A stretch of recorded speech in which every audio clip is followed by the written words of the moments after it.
Hey guys, it's Dan, your host of Dan's Reviews, and today I'm back for another Walking Dead video for today. This is going to be doing our second throwback review for this little series that we're going to be doing for The Walking Dead. This is the Year of the Dead series. This is the second part. This is going to be doing my review for The Walking Dead Season 9, Episode 15, The Calm Before.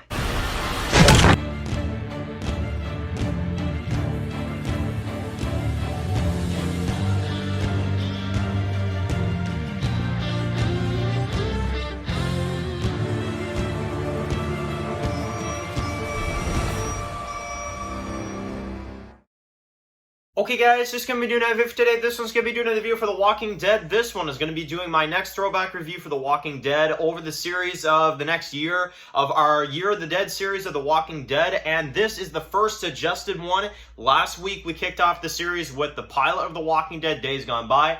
And this week, we're going to be doing a throwback review for The Walking Dead Season 9, Episode 15, The Calm Before, as requested by you guys. 47% wanted to see this one, along with a couple other episodes that we had in there, beside The Dying Fire, Better Angels, I believe The Day Will Come When You Won't Be. And don't worry, if you voted for those episodes, if, you know, those episodes didn't win, some of those that were still high enough on the list in terms of votes will be on the next one. So definitely keep suggesting more episodes for next week, and yeah, let's keep this thing going. So this week's episode, The Walking Dead Season 9, Episode 15. Now, looking back on this episode is a great episode. I will say it is a great episode. I would put this in a low grade category. I still have issues with it, but really it's only one major issue. The rest, I think, has been flawless this episode.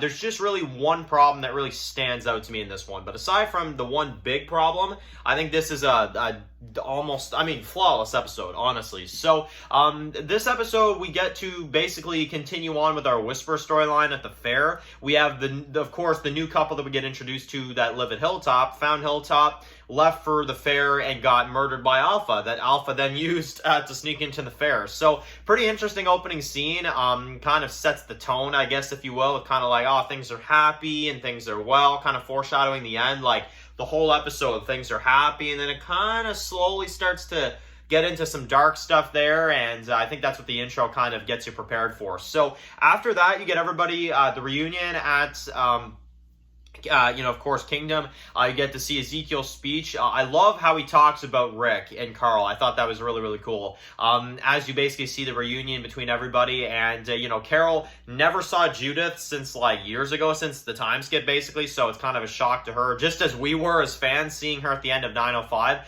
It's kind of Carol's reaction here. And then we have a meeting inside of the Kingdom, the King's, throne room, basically, where they all sign a charter and they all agree that an attack against one community is an attack against all of them. And they even go so far to give, Lydia a home at Alexandria, which I think is really, really cool. So then we kind of explore the happiness. We see the fair, we see Lydia. She doesn't really know how to respond to any of this. And then we've got Luke, who's getting ready for his performance tonight. We see Enid, who wants to have her, boyfriend sing and stuff like that. And then you've got the crew that leaves, of course, you got a bunch of them going out there. And this is when you kind of get the split storyline. You got the stuff going on at Kingdom, and then you got the stuff going on the road with Daryl, Michonne, Carol, Yumiko, and, some of the others. And basically they continue to go as the rest at the fair kind of, enjoy the fair for as long as they possibly can. And they kind of give you, like, little moments, like more moments with Enid, some moments with, Henry and Lydia with those bratty teens. And then you've got, obviously some scenes with Tara and Gabriel talking about how they're going to train at the ocean, which is set up for 10:01 too. So kind of cool that they set that up. You've also got Eugene and Rosita in one scene, and you got a few minor minor talk scenes here and there. And then basically, then we get, of course, the realization that Alpha is among them, and she's actually taken the clothes from the one Hilltop member from the the happy couple at the beginning, and she's now wearing that, and she's sneaking in, and she's pretending like she's part of Alexandria.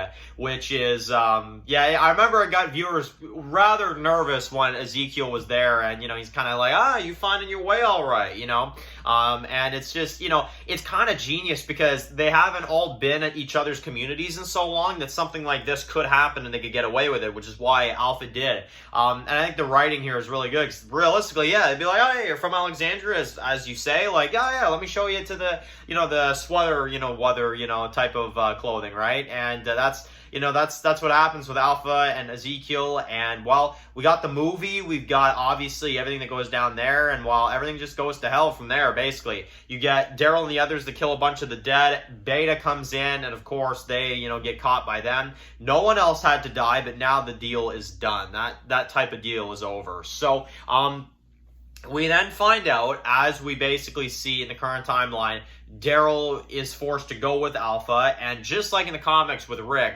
she shows him the massive horde of the dead, which I thought was a great scene. As Daryl's just like, what in the hell am I looking at here, right? Obviously the question becomes, did you kill Lydia? So we find out that Lydia does stick up for herself, and, she says that she's staying.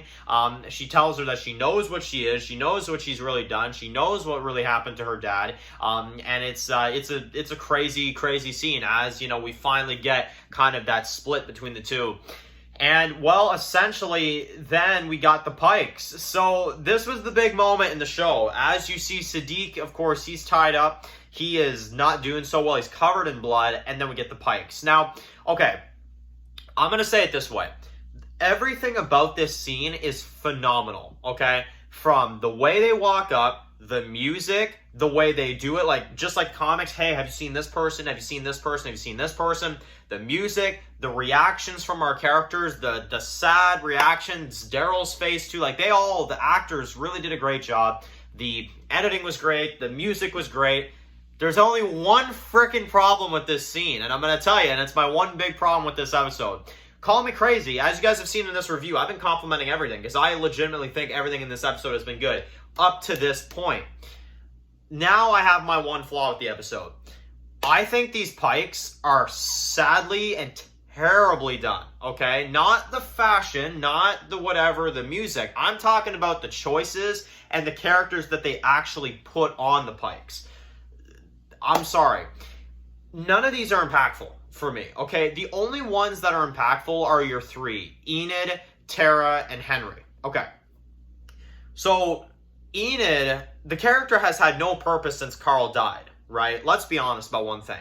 Even the most hardcore Enid fans can admit to me that that was her character, is her being with Carl, and now that she develops, they didn't know what to do with her, so they threw her with Alden. And then when the Pikes came, they're like, oh, golden opportunity. I'm sorry, it does not work for me. That death does not make any sense. Tara, now, that one actually is kind of sad. Here's the problem with it, though. They were finally starting to turn her into a better character in Season 9. I never had a problem with Tara, but definitely compared to Season 8 to Season 9, she definitely improved, and then they killed her off. I would have loved to see her continue, and then she died the way she did. And then, well, Henry, here's the thing. I don't mind the death. I really don't. But as your final death, as your big, impactful moment, I'm sorry, Tara and Enid are way bigger than Henry. Henry, what did he do? Like, he hooked up with Lydia, took Comic Carl's storyline. Like, guys, these Pikes, they drive me nuts. They honestly drive me nuts. And like I said, and a lot of people could say, oh, like, Dan, then, well, who would you put? Who would you put on the Pikes? Who would you do this? Who would you do that? Walking Dead rewrites, okay? That's all I'll tell you. Walking Dead rewrites, because really, that's the best way to do it before I go into a 20-minute discussion on how I would fix the Pikes. You guys already, if you watch my rewrites, you know how I would fix the Walking Dead Pikes. In this situation, there's no impact here. The way it's done, the way it's executed, I think is all phenomenal. It's just the choices and the Pikes and all that. Like, when Sadiq's talking at the end, like, I think that's a phenomenal scene, but the problem is that when you watch it, I feel kind of bad, but I can't say I got emotional. You know what I mean? Like, I can't say I got emotional. I know a lot of people did, and if you did, you did. That's, everybody has their opinions, but at least for me, I had way more of an impact reading that comic book. Honestly, when I saw Rosita's head, Ezekiel's head, seeing just these crazy number of characters on these pikes. Not to mention there were 12 in the comics, you know, there's only 10 in this one, and the 10, not only were there less pikes, but they were less impactful. So, I don't know.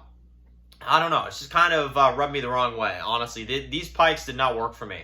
But I'll say it like this. I really do enjoy kind of the symbolism, the hilltop at the end, the H, as you see the, you know, the winter kind of begin, the snowfall. Well, that's the episode. So I think this episode is damn near flawless. Okay, I really do. Like, yeah, I complained a lot about the pikes, but I really think that this episode is pretty darn flawless. You know, the setup is there. They give you all amount of screen time with the characters that are going to go. They did it well. They said a great farewell with Sadiq there at the end. They set up every single one of these deaths in a great way, if you ask me. Everything worked out perfect. How much of Ina did we get in this one? How much of Tara did we get in this one? How much of Henry, especially, did we get in this one? Like, the bonds were shown, the relationships were very much, you know, expressed in this episode. The friendships, the families, the relationships, like, everything was there.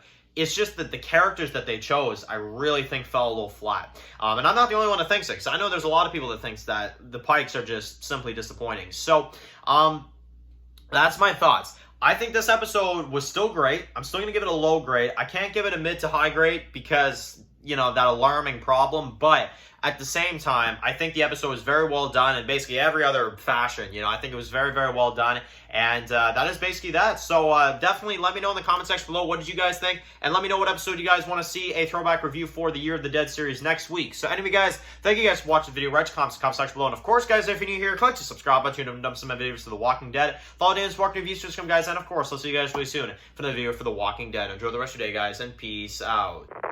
Anybody out there?